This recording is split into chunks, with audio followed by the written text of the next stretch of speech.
Greetings, Earthlings! Welcome to another episode of A Day in the Life. Today we have Project Anonymous in the house, and we would like to showcase to you a neat little chop shop trick we use when it comes to changing batteries.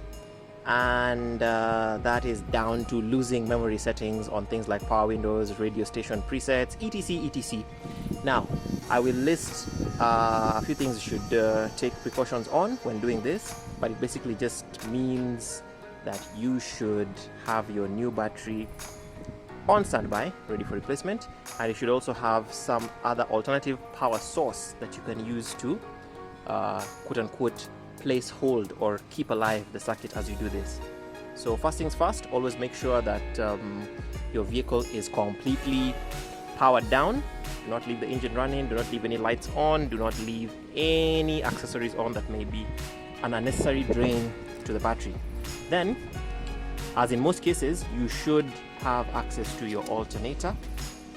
You can use that positive pole to jump or jimmy your optional power supply. In this case, we have just a little jumper kit that we'll use to keep power in the system as we remove the battery.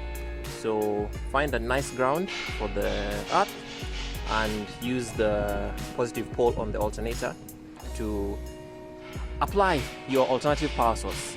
And then, of course, having done all the prior preparations such as removing the battery clamp and loosening the terminals, you may now get to it. So, shall we?